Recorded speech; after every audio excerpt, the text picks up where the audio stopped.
in great conversations, there are two presences that are connecting to form one. I'm trying to make some of their unconscious conscious. Maybe I'm going to start thinking about things differently and readjust the way my mental models work. There are 4 million podcasts out there. There's too many podcasts. It's like, no, we are at the start of the printing press for audio. The positivity is rubbing off on even me. I mean, my God, you're like a charm. It's about presence. It's about connecting deeply with another human being to help them learn something about themselves. The world would be a brighter place, I believe, if we connected more humans.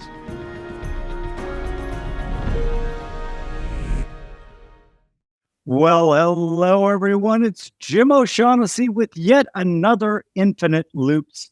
Today, we are going to do a meta episode because I have the one, the only, the young guy whose goal is to sell out. Which stadium are we going to sell out, Danny, for your live podcast? Madison Square Garden. Madison Square Gardens. I love that goal. Danny Miranda is my guest today. He is an amazing young podcaster. We're going to steal all of his secrets, as I told him before we started to record, because then I'm going to feed him into the AI and have like one of those little earbuds. And I'm going to be like, what would Danny ask in this particular instance? And I'm going to sound so smart and well prepared. I am neither. Danny, really wonderful to have you. Welcome. Thank you for having me. As a listener of this podcast and a fan of you, it is a true honor to be here. So thank you for having me on the show. So let's start at the beginning. This all started with you tweeting people, hey, who wants to talk on the phone? Tell us the origin story. Yeah, so it was July of 2020. And 4 months prior, I was depressed out of my mind. COVID had just started. And I didn't know what I was going to do with my life. And over those 4 months from March to July, I felt like a new energy had come into me. I was doing the things that were right. I was meditating. I was working out, and I was feeling great. And I was hanging out with my family every day, who are all amazing, awesome people. And because of that, I felt like I had excess to give. And so because I had excess to give, I wanted to share this energy with people who might be struggling or just people in general. And so I tweeted out, who wants to talk on the phone? I had about 5,000 Twitter followers at the time. And people started loving the phone calls. And I started loving the phone calls. And I was like, this is the best thing ever. Like, I get to share this energy. People get to share it as well. I get to learn about what's going on in their world and vice versa. I can ask questions. I got to record this. So then I started recording the phone calls, and the phone calls are recorded phone calls, basically just called a podcast in today's modern world. And that's how the podcast started. I love it. So, very bold. My guess is you got some fairly cringe people wanting to talk to you on the phone. Did you frame it in any particular way, or was it literally just a tweet? Who wants to talk on the phone? There was no framing. There was no expectation. I literally just wanted to learn and explore and hear from people. So I'm really intrigued. Who were your first dozen? Like, just give me. You don't have to name them, but what type of person was the one who jumped on that? Yeah, I want to talk on the phone. All different sorts of people. Like, I couldn't even begin to bucket them as a group, because I remember like one guy was a personal trainer, another guy was from Australia. Not like, it was just such a wide breadth of people. I would say like people who are interested in life. And maybe that's because that's the energy that I was putting out over the 4 months I was tweeting, and really like the 2 years prior to that I had the same Twitter account. So it was people who were interested in life, who were trying to become the best versions of themselves. And it was people who I was excited to learn from, but it was no one like famous or well-known. It was just like normal people. And some people had struggles, and some people were dealing with difficult things, and they were asking me advice on how to get through it. But it was just long phone calls with no agenda. And I think people really appreciated that in a world where they were on Zooms or people were expecting things from them. I was just coming at it like, I just want to talk. I want to connect. And I hope to maintain that same ethos today with the podcast and just with any interaction I have in the streets of Austin, Texas. And did a theme emerge? I'm not saying in terms of like they were tech workers or they were this or that, but you've already mentioned, they have this zest for living. They want to connect. They want to, that implies probably a positive outlook on the future, on what can happen. Obviously, putting it into the context, this was during the pandemic, so like people couldn't do things the normal way. Do you think this would have worked if we didn't have the pandemic? Could you have done that? Absolutely. Yeah. I mean, I I imagine there's a lot of people who want would love to speak to me today. And if I tweeted this out today, post pandemic, it's like there's a lot of people who would be love to have a phone call, as well as like this would work, if you just have 1,000 Facebook friends, or you have like 500 people on Instagram. Like, I think this just works. Like, humans want to connect, and I think people are lonelier than ever. So yeah, I think it definitely would work, and I think more people should attempt to put themselves out there in that way, to reach out to a random stranger. Because Jim, like for you, when you talk to someone randomly and you have a great conversation with a cab driver, or like somebody who gets you coffee, or just like a person on the street, don't you feel better? Like, don't you feel like a connection? Like, how does it feel for you? Yeah, no, I agree. My wife is often annoyed with me because I will go up and talk to people that she would prefer that I wasn't talking to. Isn't she a So street photographer though? she is. So she's got the visual aspect covered perfectly. She's much better than that, but than me, certainly. She's amazing. And I do the get the story part. I'm not meaning to imply that I have anything to do with her work. I do not. She guards that territory very closely. But one of the things that I think she makes her such a great street photographer is she's very contemplative. She very much understands this idea of like this moment I'm capturing, right, will never exist again. And so there's kind of a little magic to that. Whereas I'm a bit more like you. People just fascinate me. And like I mentioned that, she sometimes gets upset with me. Like we were in Miami once and there was a guy who was heavily tattooed, had all the biker paraphernalia, like literally he was a bouncer at what was obviously one of the hottest clubs in Miami. And we're walking by and I'm like, I notice he's smoking a vape. And I'm like, Mm. wow, this is years ago. And I'm like, wow, that's really interesting. So I walk up to him. I say, hey, can I ask you about that vape? And he's like, yeah, man. And like, we ended up having one of the greatest conversations in the world. And why he was doing the vape, what do you think? His wife wasn't having him still smoking cigarettes if he could vape. And like, we bitched and moaned about that for a while, but it was really a great conversation. And, I learned a lot like from him because we started talking about things that I didn't know anything about. Right. Like I asked him, what is it like to be a bouncer? Like, what do you have to do? Does it get like, how many times are you truly in danger? And he was just like really eager to tell me all about that stuff. I often thought that would be It just like a great podcast, right? Yes. And it just goes to show like how devoid we are of human interaction, and how you going first and letting that curiosity speak through you to actually make the approach of like, hey, how's it going? To me, that's like an easy thing to do today. But if I think about myself like 4 years ago, it would be really difficult for me to just like go up to a stranger and ask them a question. And maybe that's a product of age, like getting a little bit older, but maybe that's just a product of like doing the podcast and having so many of these conversations, and just having such an openness to life and a love for myself, and a knowing that whatever is happening in that moment is what is supposed to happen. And I just wish I saw more human interaction and connection and community, and people just loving one another in the simplest way. So I love that you did that. And it makes me so happy to hear that my experience of connecting with a stranger is similar to yours. Yeah. Let's talk about that for a bit. You've got already 300. I mean, like your persistence and work ethic, man. Like I am the laziest human on this planet and was actually tricked into this podcast. And then I kind of enjoyed it. And I'm like, "You wily bastard, you really pulled one over on me here because there's a lot of work, thank God. And full disclosure, I don't do any of the really heavy lifting. Let's just be really honest about that.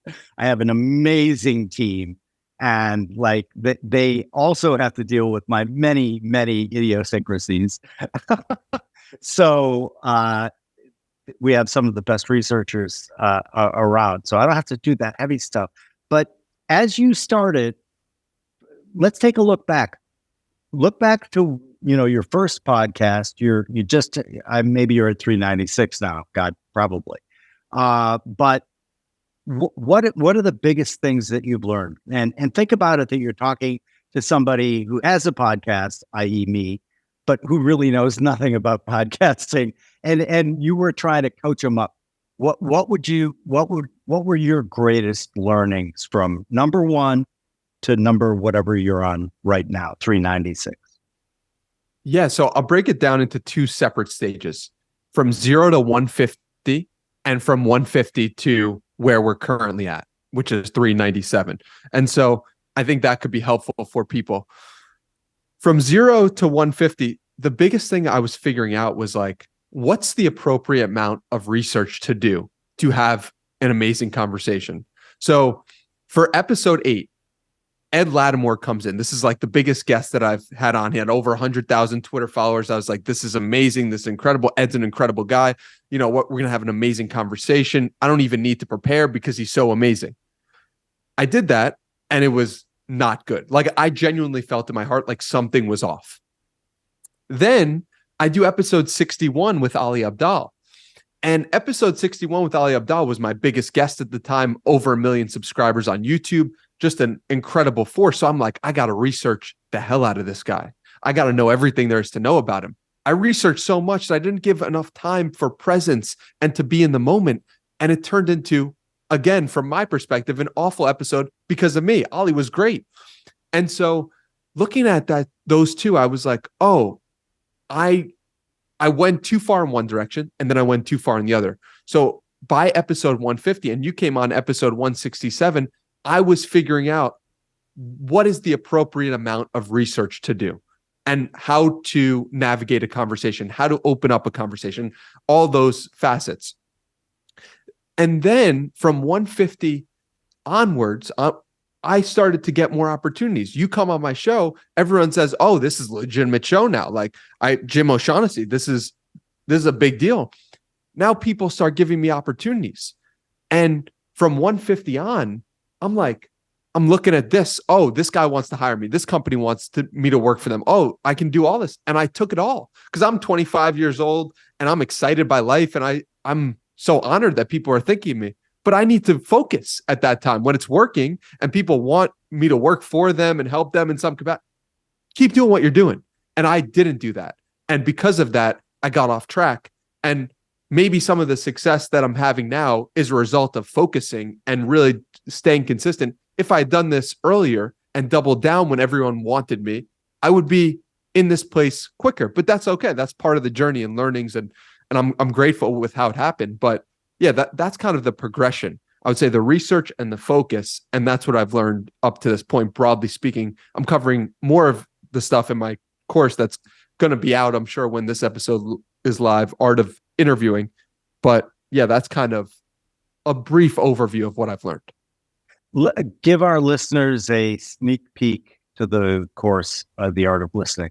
Give us some great, the pull quotes, if you will, that are going to be in the bigger font in your material.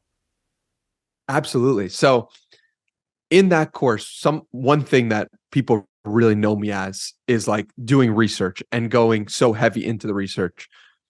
What I wanted to break down for people is like, how do I do that?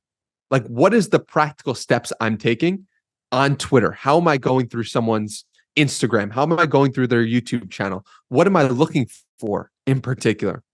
So then there's the research piece. Then there's like, what am I doing before the interview?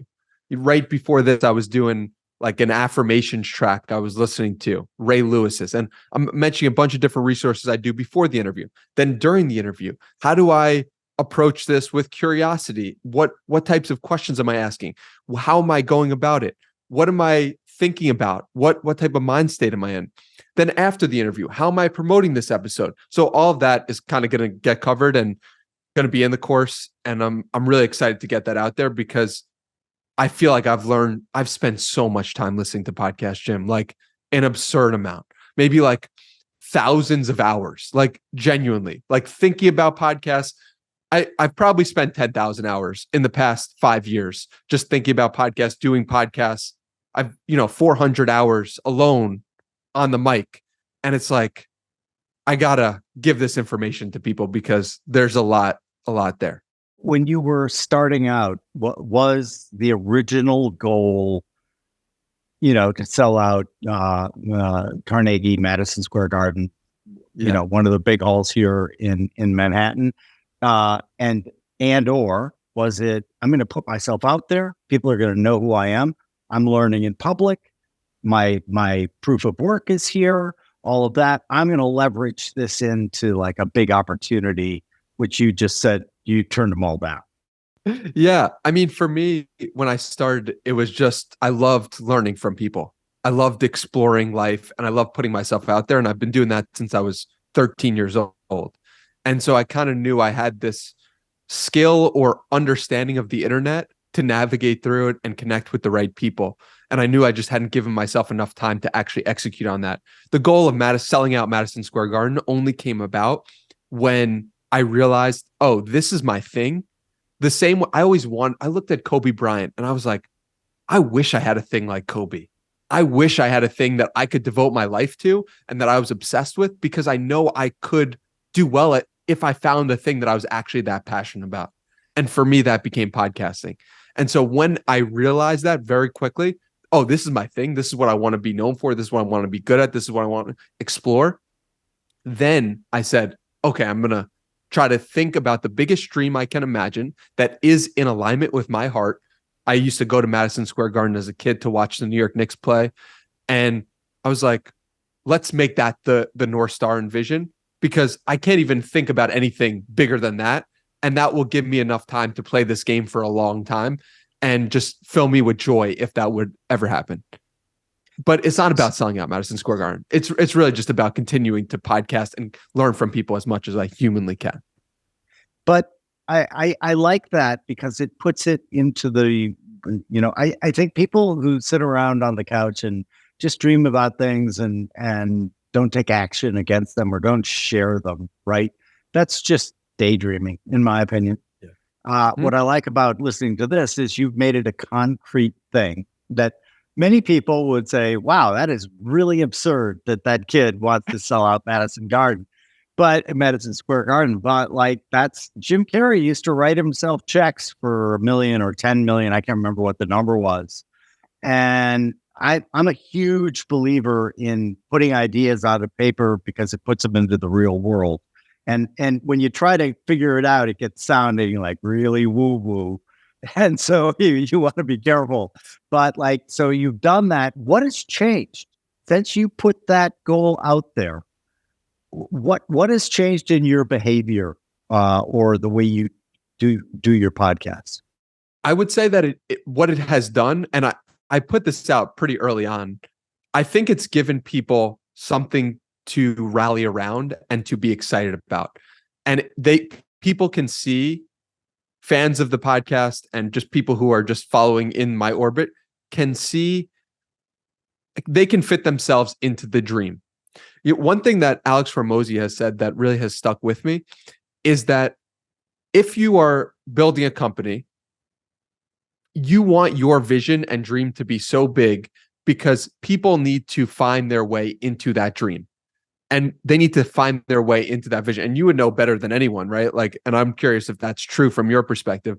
But it's like, think about somebody who's just, their vision is very small. Working for that person is going to be really difficult if you have big visions for yourself, because you can't imagine yourself getting past that place. So, okay. I still want you to answer the question though, which is you must have changed. If you, for example, did you start looking into booking smaller venues for live podcast shows? Did you like start doing any of that and putting it into action?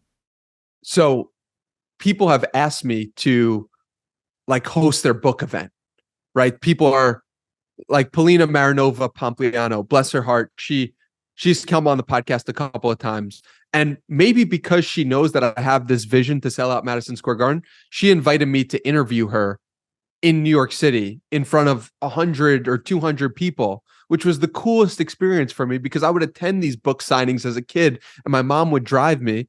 And now she gets to attend it as me being the interviewer or keynote speaker. I'm going to Chris Williamson's event where he's doing a 50-person small show. He's going to sell out big theaters in England and the UK. And I'm going to go to that event and I'm going to be there and I'm going to experience what it was like. I did the same thing for My First Million when they hosted something in Austin. And so I'm just like witnessing this and figuring out, okay, like, could I see myself hosting an event like this? How would I go about doing that? And really just it's laying the foundations. So that's exactly what I was looking for because I know Chris really well and I know Paulina really well as well. And what I hear you saying is all of a sudden, because of that goal, because you stated it, these things unfolded that might not necessarily have happened. Right. And so I'm delighted to hear that, right? Because it means that you are moving towards that goal. I will publicly tell you today that if you do get Madison Square Gardens, I will buy a ticket and I will be there. I appreciate that. Thank you so much, Jim. I can't wait for you to be there in some capacity. Let's jump into research a bit. So you mentioned when you took me through what you learned for the first tranche of episodes and then the second, and that you let the pendulum swing a little bit too far on both and then had to recalibrate, which is great, right? That's why we make mistakes to learn things. But talk to me about your research process and what you do that might be different than many of the other popular podcasts out there. I think I just do more work.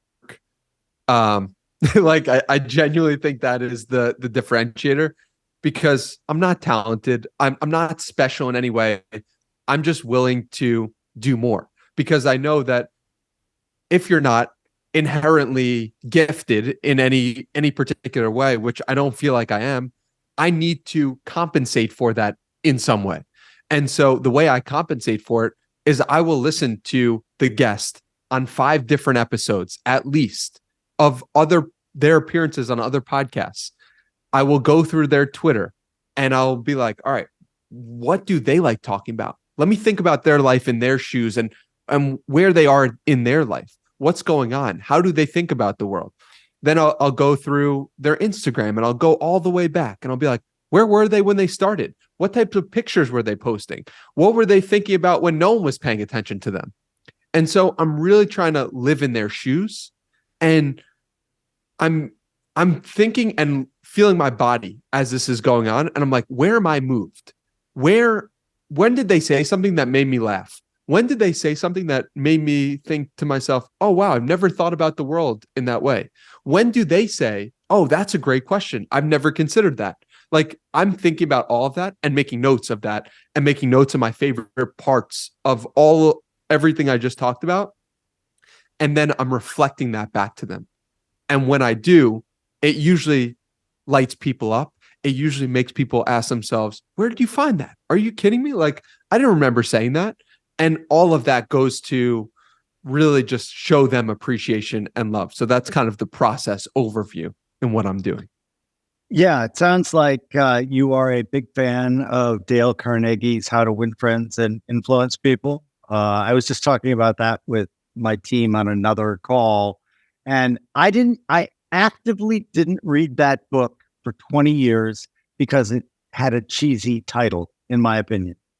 And so many people recommended it to me that I'm like, what the fuck? All these people who I really like and admire and are really good at like engaging and all that, they all tell me, I got to read this book. I got to read this book. And so I finally read it. I'm like, I was such a dipshit not to have read this when I was your age, when I was 25. Right. And so the ability to, like, in it, he says, I think it's him, but he has a great line, which is, there are no boring people. And, then he drops into, you just have to ask them the right questions, right? And so your description of it, of mirroring themselves back at them, I think is really interesting. Have you found, as you think about your guests and you think about all of the various things that you've chatted about, in the research angle part of it, were there consistent themes that you were seeing, even though the people were very different, right? And maybe in different fields, maybe just in different tribes, but was there something that you kind of saw going through all of them when you were doing the research? Yes. And that is, they're all going towards the light. The people that I'm having on and the people that I'm researching and learning about, they're all pursuing the best version of themselves in some capacity. And I'm like, it excites me so much because I get to spend so much time understanding these people who are actively trying to pursue what they believe is the best, versus people who, and this is one of the criticisms of the show, is like, dude, where's the darkness? And I respect that. And I respect that perspective. I'm attracted to the light. Like I want to be as good as I possibly can be on this floating rock in space, because to me that's the most enjoyable thing, and spend time with also people who are doing that. But it also has led me to realize, wow, there's also not a lot of people like in the dark, and can learning about the dark actually inform some of the light. And so I'm curious from your perspective, like you're remarkably positive, you're curious, you are interested in the world, and you seem like somebody from the outside looking in that's very full of light. What has been your relationship with the dark been like? First off, I will answer your question, but I love the way the podcaster in you just can't give up that host mic. I'm just genuinely curious. I know you are. I love it. I love the fact that, but you've been on the host end of these so much that you just can't help yourself. So I like that. That's an interesting way to keep conversation interesting and fresh. So the dark side, like I'm a big reader of Jung and Carl Jung, the psychoanalyst, and student of Freud. And he had a great quote, which is, until you make the unconscious conscious and integrate the shadow, you will always look at what happens to you and call it fate. And I loved that line, and I butchered it, but I think I hit the high notes. Like, I believe we all have, the symbol of the Tao, right? The light and dark, and they go together. And for my friend David Roney, who told me that I'm not supposed to make hand gestures because he fucking listens to them and he doesn't watch the fucking video. I was moving my hands, David. But the Tao, I love the symbol of the Tao. That's another thing that I've been reading since I was 18. Lao Tzu's The Tao Te Ching. And it talks all about, the Tao, which is the process, the way, the light, but also the dark, right?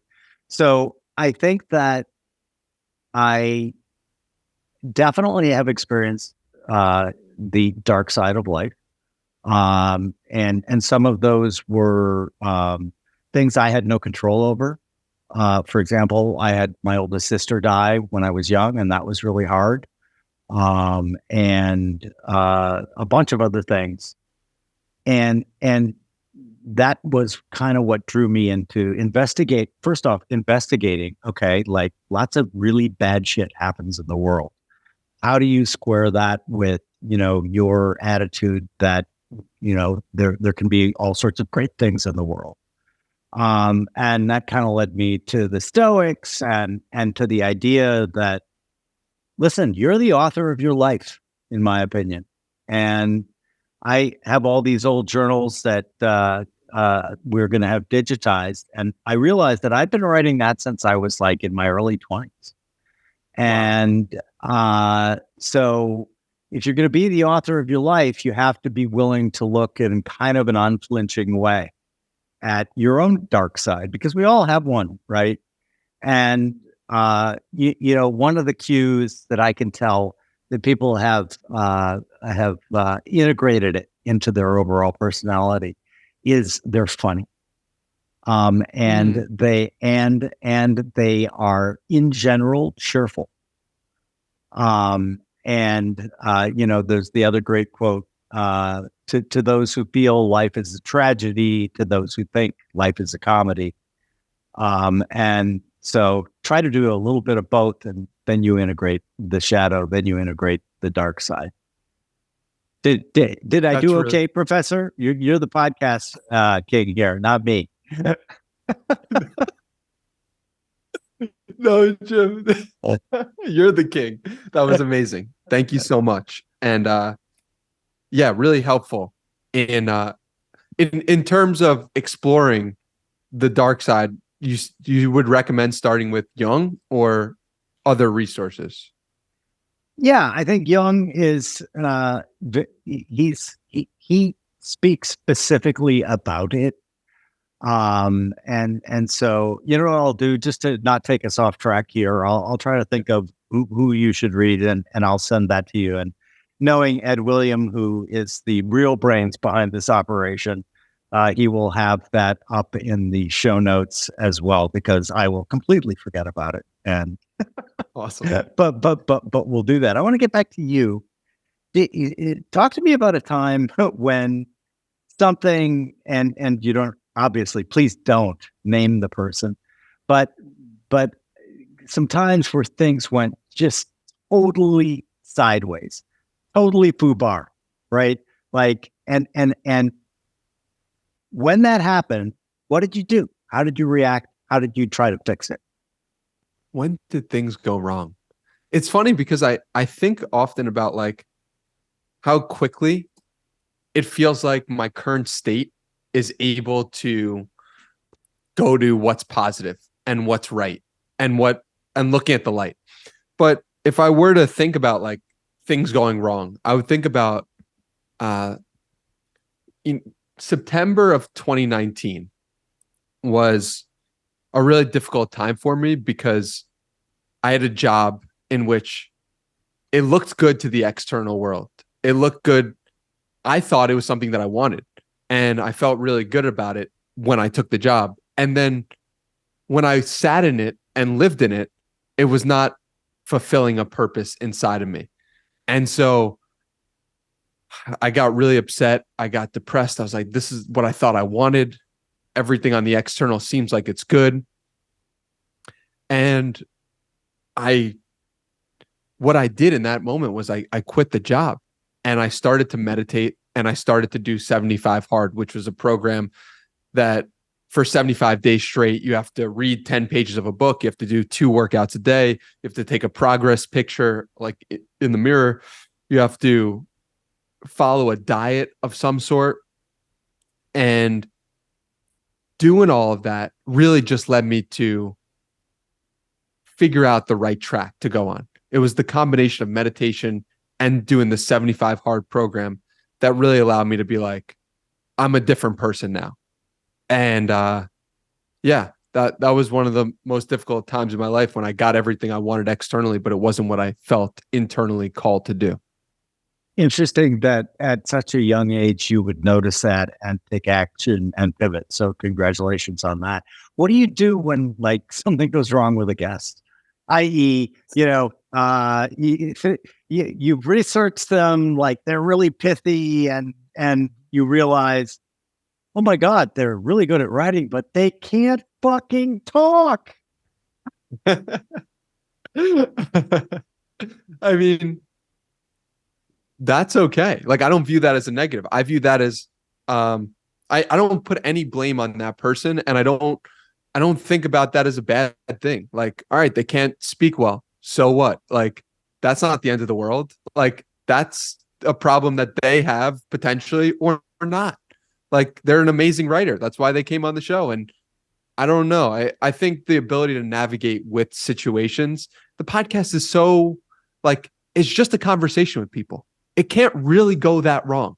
I'm coming at it from a place of love, and there's been no situations where something really bad happened or I couldn't believe it or it was irreversible. Like, just a conversation. It's recorded, and yeah, I don't know. Just pretty go with the flow in terms of the podcast. I like that. The positivity is rubbing off on even me. I mean, my God, you're like a charm. If I could reach David, Roni, I'm reaching through the screen now to use him as my lucky charm. Um, have you found? I love your attitude. I love the attitude that you take towards life, because I had a young guy who I'm going to have back on the podcast, George Mack, who was just on Chris's podcast. He's the And best. and I loved him because he's like got all these razors, right? And but they work, right? So increase the surface area for luck. Well, he breaks it down. How do I do that? Like, if there's two things I can do, I'm going to go to the one with the most people, because there's going to be more chance of luck at that particular one. And do you find yourself like, do you break things down like George does, or are these all kind of internally just your human OS, you've meta programmed some of it, and you just do it automatically? George is way smarter than me. That's for sure. Like, if in another life I could be reborn as somebody as intelligent as George, I would be so happy with that. But I'm writing a blog post, Jim, at 13 years old, 8 simple steps to be happier.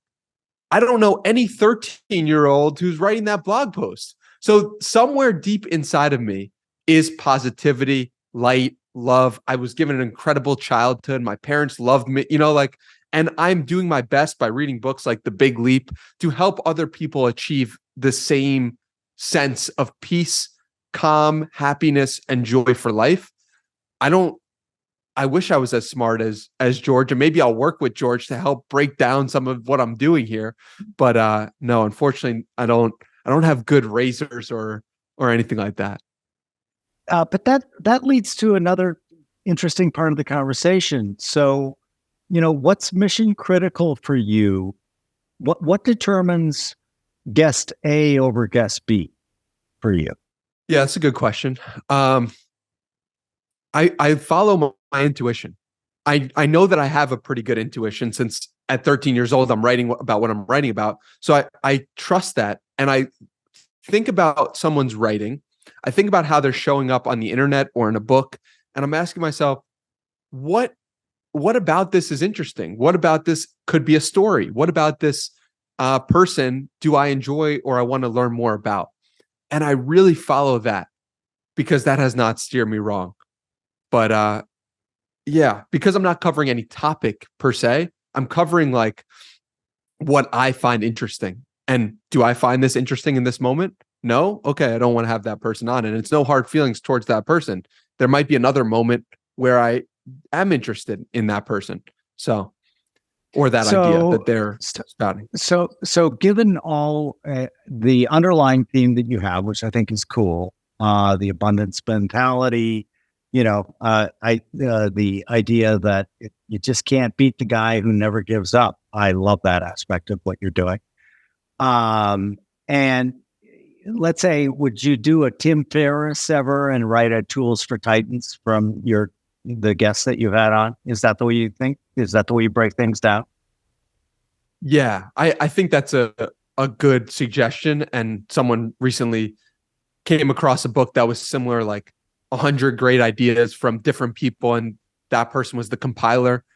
I very much view myself in that way as like I'm collecting people, I'm collecting ideas. I'm not the generator of these amazing ideas. I just want to like bring all the best people together. I want to bring all the best ideas and put them into one resource. So I could definitely imagine myself doing something like that. And I will definitely have to review our episode in order to put some good stuff into that book.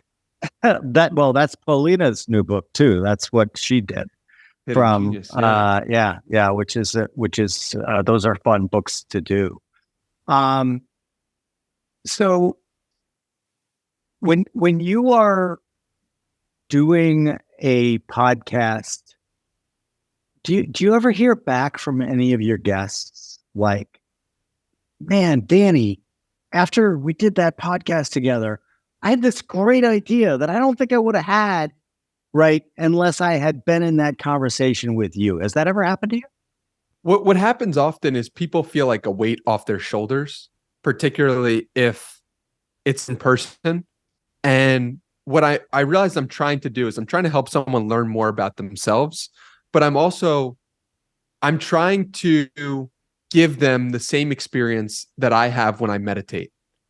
I'm trying to help them go inward, understand themselves at a place where they're like, oh, wow, I didn't realize I had this idea. I didn't realize this situation from childhood is holding me back today. I'm trying to make some of their unconscious conscious is what I'm really trying to do. And so when that happens, you naturally will have new ideas that will pop up in its place. But I'm really trying to help people learn more about themselves and give people, in some sense, like a therapy session, but a reflection of their life in an interesting way and in a positive light. And so the response that I often get, particularly for in-person episodes, is like, I feel a weight off my shoulders, or that was different in some way. That's what people often say. That was different. That's very cool. I want to talk about two things that you said in your response. First off, the difference between in-person and what we are doing today, which is over Zoom. Talk to me about the differences for you in terms of your energy level, what you take away from the podcast. What are the pluses and minuses? So when you do it virtually, obviously the convenience of it is amazing. We could be in different places, different times. Like that is so remarkable to me and an amazing achievement, but it's not 100% there. You can't feel like there are some factors like someone's height, like the way somebody has different motions with their face that you could really only pick up in person. And millions of years of evolution has got to that point where we're able to see that in person. And the fact that we could do this digitally is incredible, but there's some unseen factor. Like for you, what percentage of this virtually do you think happens when we're in person? Like how good is the in-person versus virtual? What percentage would you give to it? You're doing it again. I love this. He's wrestling for control of the host mic here, ladies and gentlemen, and others. Or as Brent Bishore used to say, ladies and gentlemen, and you too, Morgan Housel. That's so good. That's so good. What do you think? Like 50%? It really depends on what you are doing via the interface, right? So this is really great for interacting with people who you know, who might be on your team. I find that, doing team meetings this way is very convenient for the most part. But in person, as you quite rightly point out, evolution had a lot of fun with us over the eons of making us better. And so I like any big thing, like if you're going to make a big investment, you better meet that person in person because we leak information and we're not aware of it. There's books and books and books about it, about you could study endlessly just to become even just sort of marginally competent at micro expressions. There's even weirder things like pheromones. We all put off scents, And like, if you're not around and your nose, or let's say you can't smell, you are missing out on something. And then of course the classic body language, right? The challenge is that sometimes it on a screen, things look very different, right? So using body language as the example, right? So David Roney is just going to hate me, and he's going to probably have to watch this one on YouTube because we're going to do everything visually. Take that, David. And hit subscribe. Anyway, yeah. But David, hit subscribe too.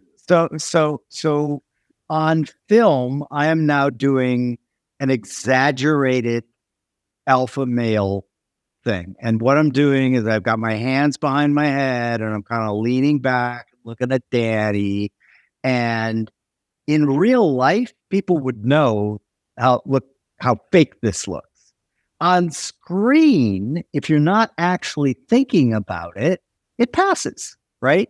So there are a lot of ways that screens allow you to hack into our evolutionary system. And something that in real life, everyone would look and say, Jim, what the fuck are you doing? Like, are you making fun of somebody? Like, why are you doing these horribly exaggerated things? Whereas if they only see it on screen, they immediately think, oh, there's an alpha male. I better pay attention to him. And so, I mean, great directors have known that forever, right? They did a Russian director, can't remember his name, back in the 1920s. He took a shot of various actors and actresses and told them, look out this window or look down, whatever, but don't show any emotion, none. So what he wanted to see was, do people put their own feelings onto a neutral character? And they absolutely do. And it is context related. So what he would do is the actor looking out the window, right? So he's got an actor simply looking out a window, and then he reads a really upbeat story to the participants in the study. And they say, and then he asks, do you think that actor accurately envisions or is a good visual representation of that excitement? And everyone's like, yeah, he's looking out the window because he's open to what's going to happen. And, he's looking for that opportunity. And like, it was like programming them. And then he'd read a really sad story. And guess what? Same actor, same piece of film. Oh, yeah, you can see his sorrow. You can see the heaviness in his eyes and his shoulders. Oh, my God, he's the best actor in the world. So if you think about it, screens are different mediation, right? And they have their own rules. So they can be very useful. It's very convenient for me because I get guests from all around the world. But my preference, if I could wave a wand and like magic you here, I would do that. Yeah. Well, I mean, that's why I look at what Rogan's done, and he flies people in. And I have a friend, Julian Dory, who's not as well known, but he flies people into his place as well. And it's like, that's like waving a magic wand and just like having someone appear. And my vision for the podcast is like, can I just wave a magic wand and anyone that I want appear? To me, that's like a dream life. And it's like, I'm not quite there yet, but like I'm getting there. And so that's a really cool feeling of being in the process of getting the ability for more and more people to want to just have a conversation. Like, when did you feel like in your life where you 3 strikes and you're out, Danny? I might even put this on a shelf and just tell Ed, done. He kept trying to grab the host's mic, and I admire him for it. But look at him trying to commandeer my show. I'm teasing the you. thing I hope is, you know. Jim, I'm sure people listening to your show are most likely, based on the life you've lived and the interestingness of who you are probably more interested in you than they're interested in me. and for good reason. You've lived an incredible life. You've experienced amazing things. And I'm just curious, like genuinely speaking, like we were just, all the cameras were off. I'd be asking you the same questions. When did you feel like in your life you were like, all right, I could speak to pretty much anyone I want to? Was there a moment that hit for you? I was always a fairly outgoing person. So honestly, the answer to that question is for as long as I can remember. Like literally, I just had, and it's just dumb luck, I think, right? So genetically, I was predisposed toward being like that. And so I just, and that's an interesting question because I've never really even thought about that. And yet that is a huge advantage in life. And there are like, I do think about that a lot. Like talking about you again, persistence, man, there's a difference between being bullheaded and being persistent, right? And being diligent. Like bullheaded is you keep doing something, but you're doing it wrong. And it just leads to negative compounding. And God damn it, I'm right. The world's wrong. And I'm just going to keep doing it. I'm going to work harder and smarter and better. And if you're doing the wrong thing, it doesn't matter. You'll just keep digging your hole deeper and deeper and deeper. So one of the great advantages in life is that ability to engage with other people, because I at best think of myself and anything I do as a co-creator, always co in front of it, right? Because like a lot of the ideas that I've been lucky enough to get behind, do well with, etc., there's always somebody who deserves credit on that card. And so I also find that it helps to have that as a frame of reference, right?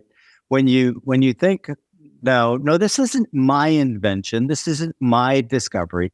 At best, I'm the co-creator here. What happens is your aperture opens way up and it allows you to like, I'm going to learn a bunch from you because you've been doing it in a different way than me. You have a different objective than I have, but it gives me the opportunity to go, oh, you know what?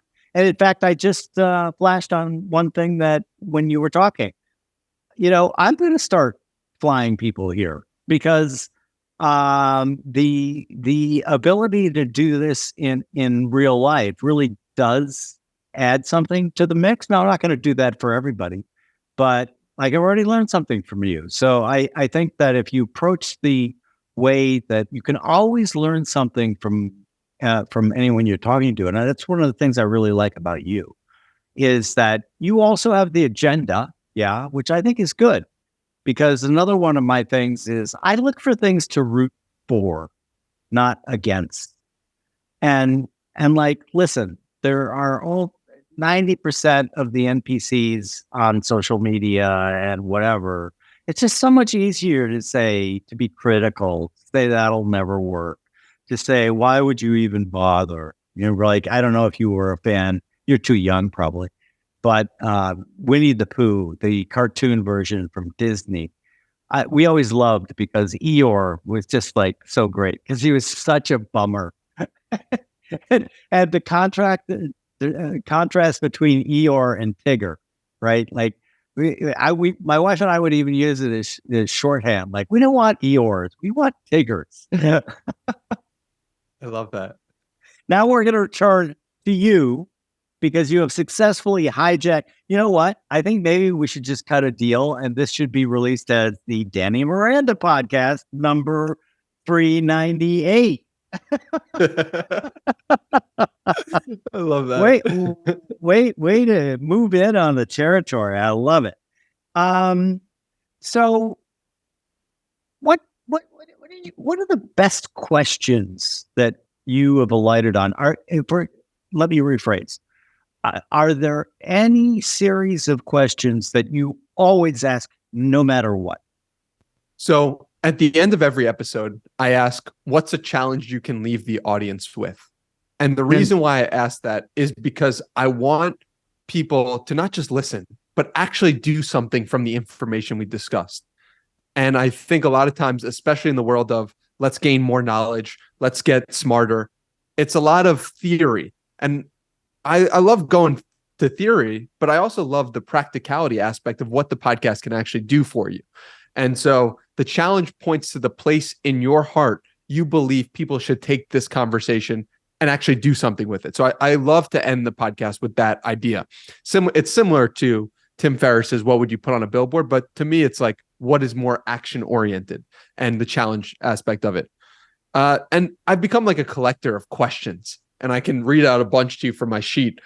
But I mean, questions to me are like so great because they help give people new perspectives on the world. And actually, at the top of my list of great questions, this is hilarious. I have from Patrick O'Shaughnessy.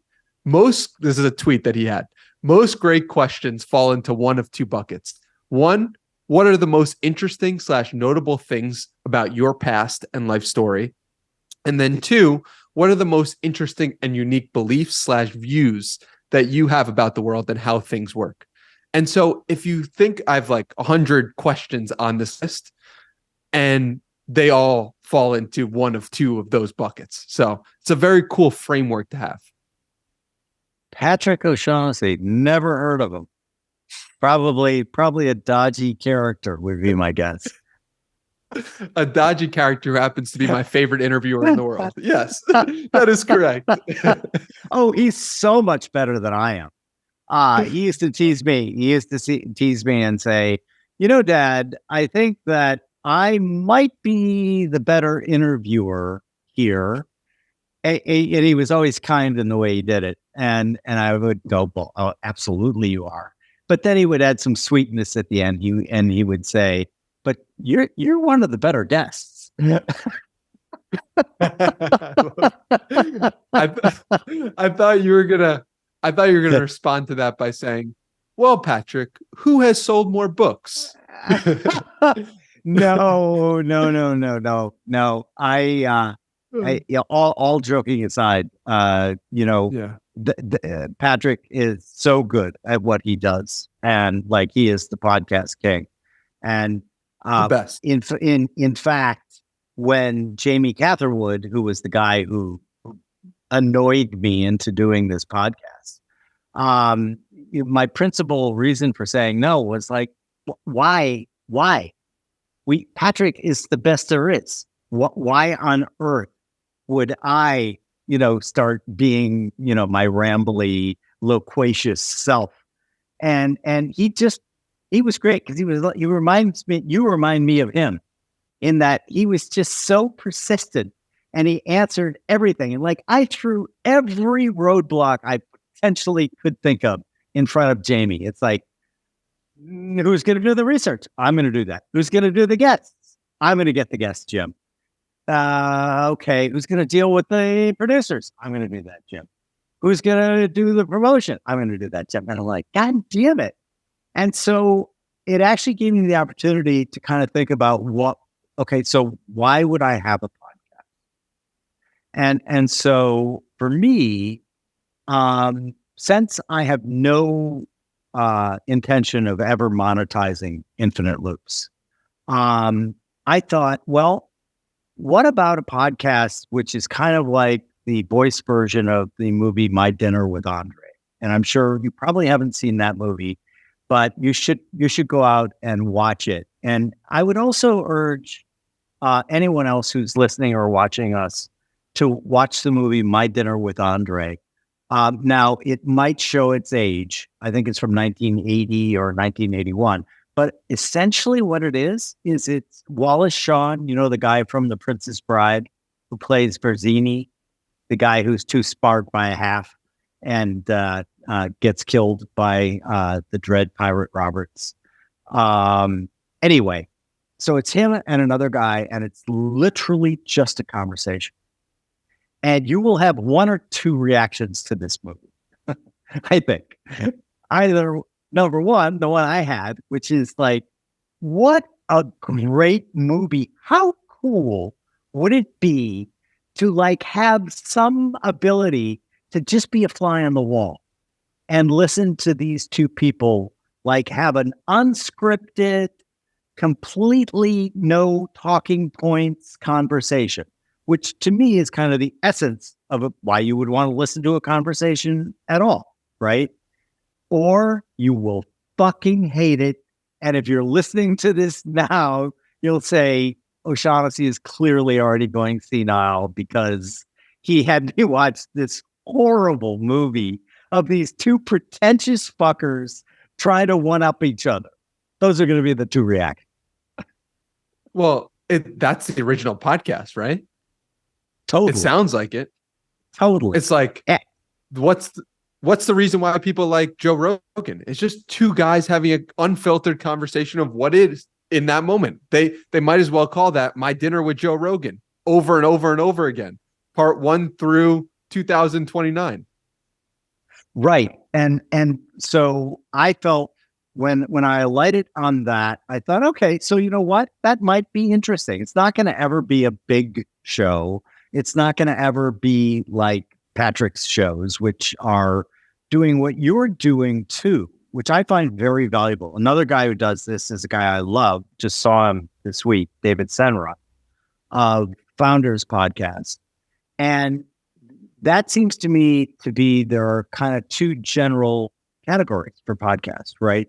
So one is the kind that Patrick and David do and you do, which is you could create a course library out of this stuff, right? Like listen to Invest Like the Best, listen to Founders. Like that is like incredibly dense, informationally rich. That I love your final question, right? Because that people can take action against. And then my bucket is much more that's a really interesting concept. I would have never thought about that unless I was listening to Jim and Danny talk about like why moving toward the light is a great North Star to have. I've never thought about it that way. Maybe I'm going to start thinking about things differently and readjust the way my mental models work. Right. So I think that both can be successful, but they're very, very different. I personally think that that we still haven't touched the surface of this type of learning. So more for the York camp, but also now that we have the tech, just think of all of the interesting conversations of the past that never got recorded, right? And so that's one of the things that makes me happy to still do this, because totally selfishly, I get to learn a lot of new stuff, which I think is awesome and cool. One of my favorite things to think about is the printing press was invented in 1440. If you have access to write a book in 1460, you might be thinking, oh my God, everyone's got a publication. Everyone's got a book. Everybody, look at this. This is crazy. It's 1460. Like, how come so many people are using this thing? This is unbelievable. Like, there's no room for me to write a book. And so what I think we have with podcasting is, let's say the iPod was invented in 2004 and podcasts start with the iPod. So we're in 2023. A lot of people are thinking everybody's got a podcast. There are 4 million podcasts out there. There's too many podcasts. It's like, no, we are at the start of the printing press for audio. And you are at the start of a revolution in the way things are consumed. And how could you not just get so excited by this opportunity that is in front of you to be one of the first people ever to share your information to anyone in the world? To me, it's the most incredible, incredible thing. And the awe of it makes me so excited today and so excited when I started. And it makes me just enthralled with the possibilities that exist. Yeah. And I'm sure it's apocryphal, but there is a story about them finally translating a Sumerian tablet. And it was a lament by a young poet from, 10,000 BC saying all the good poems have been written. And so when you say, like, what am I going to add to the conversation? I'm like, there's a lot for you to add to the conversation, just in generally speaking. And that is so exciting. I wish we could convince more people in general to start a podcast, to interview people, to talk to people in general. Like, the world would be a brighter place, I believe, if we connected more humans. I completely agree. And that's a central thesis for everything we're doing at O'Shaughnessy Ventures, actually. And we actually have a project with Brian Romelli where we're sending digital recorders for a series of 1,000 questions that he has called Wisdom Keeper. And we're hoping that people will use these to talk to their older relatives and friends to be able to capture that, wisdom. All right, Danny. Now, enough of you turning the tables on me here. I'm going to make you the podcast czar, and you are going to promulgate, here are the 5 things you can never do if you want to be a successful podcaster. And here are the 5 things that you always want to do. What do you got for us, Mr. Okay, Czar? so the first thing is you can't listen. You can't listen to the other person. You're not allowed. You're just going to speak over them. You're not going to take anything that they say into consideration. And you're just going to come in with what you expect.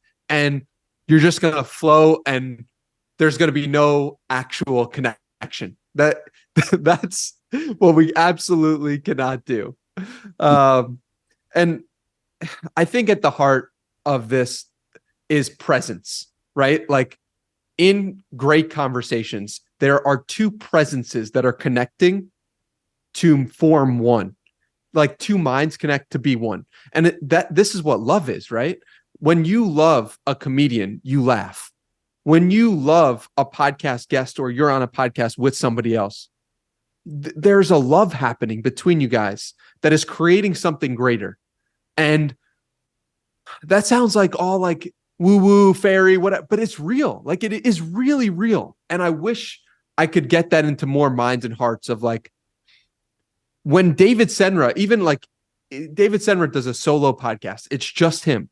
But guess what? He is loving the material that he is covering, and he is becoming one with that material. And that material is then creating something greater than even the text or he could do on his own, because he's connecting with it. And so what I try to do is I make my material the guest that I'm hosting, and I try to love that person as much as I possibly can, to live in their shoes, to be with them so that they can get a greater understanding, so that the audience can get a greater understanding as well. And what I hope everyone can do is really just sit with, if they have an interview show, a podcast, it's like, sit with that person, be with them, really try to understand them, their ethos, the way they think about the world, their unique gifts, and reflect that back to them so that you can create something great together. So to me, it's about questions, it's about presence, it's about connecting deeply with another human being to help them learn something about themselves, and to help create a new way of being, or a new frame of mind for somebody to grasp something in. I mean, what I love so much about what Patrick does is he gives people words by which there are things that in his episodes I already believe, but I never had words to. And he is able to ask questions to get that out of the guest. And I'm like, how do I spend more time with Patrick? How do I learn from him? How do I got to transcribe and write every question that he asks.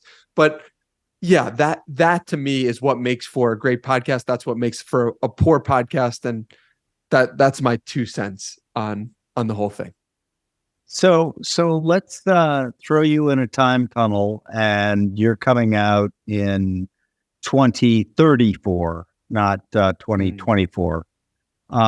What's the world of podcasting look like then?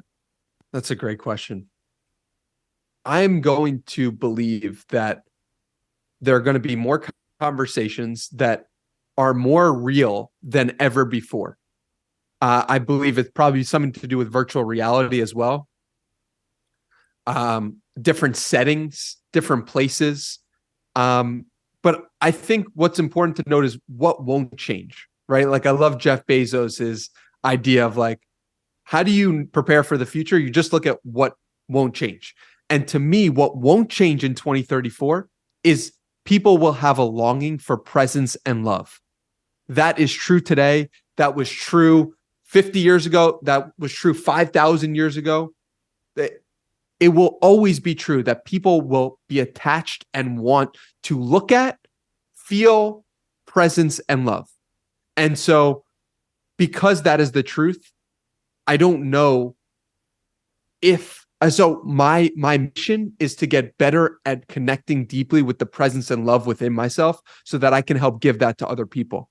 And my next 10 years, the state of podcasting, the people who are the best at presence and love will be at the top of the podcasting charts. And those will be how we know, quote unquote, podcasting. That's my perspective on it, at least. And so finally, then, if clearly this is your passion, clearly you found, the reason why, right? Which is great. So have you developed a roadmap for how are you going to turn this into your career? How are you going to monetize? How are you going to do all of that sort of stuff? So how I've been monetizing is through consulting. Other podcasters come to me and they're like, one, teach me how to grow, teach me how to interview. And so what I'm doing now is I'm building a course where I'm giving all that information away for a lower price so that I can make it once and that people can buy it forever. artofinterviewing.com for more.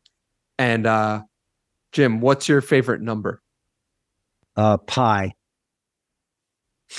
3.14. Okay, what can we do with 3.14? Well, I can't give $314 off. I can't give 3% off. Let's do 31.4% off if you purchase Art of Interviewing in the next 90 days. Use the code JIM, J-I-M, for 31.4% off. How does that sound, Jim? That sounds very good. And I can tell you that there's a wonderful movie called Glengory Glen Ross, which I hope you've seen, because you following the ABCs always be closing. Jim, it's one part of my whole operation that I have not thought about at all. I've not thought about monetizing. I've not thought about selling anything to anyone until I felt called to. I have information that other people want and could benefit from. Did I want to sell anything? And so, my mom, my dad, they're like, when are you going to start making money off this thing? When are you going to start selling? And I'm like, relax. Like, this will all work out in due time. And, I don't consider myself a salesman. I don't want to be known in that light, but I do really want to get this information out into more people's heads and hearts because I do think it can benefit more people, broadly speaking, even if they're not an interviewer. Yeah. Well, Danny, this has been fantastic. As a listener, so my guess is you probably already thought about this. But we've already made you a czar. Now we're going to promote you. And we're going to make you emperor of the entire world. You know the rules. You can't put anyone in a re-education camp. You can't kill anybody. I can't tell you the number of guests who get disappointed when they hear that. What do you mean I can't re-educate and be a maximum glorious leader? But what you can do is take a magic microphone that we hand you, and you can speak two things into it that will serve as an inception for all 8 billion people on the world. Whenever they wake up, whenever their next morning is, they're going to sit up, and the first thought they're going to have is, I just thought of the two best things ever, and I'm going to take action against them right now. What do you got? All of a sudden, I want to give love to the next person I see. And every day, I want to move my body. And if we can do those two things, if we can love one another and we can move, we can be free, I believe. And I try to live by example, in every conversation I'm in how I carry myself. I'm just one person though, and I don't expect everyone to use me as the influence, but I think we all have more influence than we realize. We're all watching each other. And when we see love out in the wild, when we see people moving their body and exercising, we inherently feel better, or at least I do. And those are the two things I would leave people with to live a brighter life. Two great ones. Well, listen, this has been terrific. I can hardly wait to take my seat at Madison Square Gardens for your live podcast. Is that going to happen in the next 10 years, my friend? Yeah. Yes, it will. I love it. All right, Danny, thank you so much. Have a lovely day and just keep doing what you're doing, man. Thank you, Jim. You're an inspiration and somebody I deeply look up to. So it was an honor to be on your podcast. And I'm really grateful to have known you and to follow your tweets. So keep doing what you're doing. I shall. And on the other hand, I have a bunch of people who are saying, please stop what you're doing. Please don't say that. You really don't want to say that. Listen, Daddy, thanks. No. Thank you.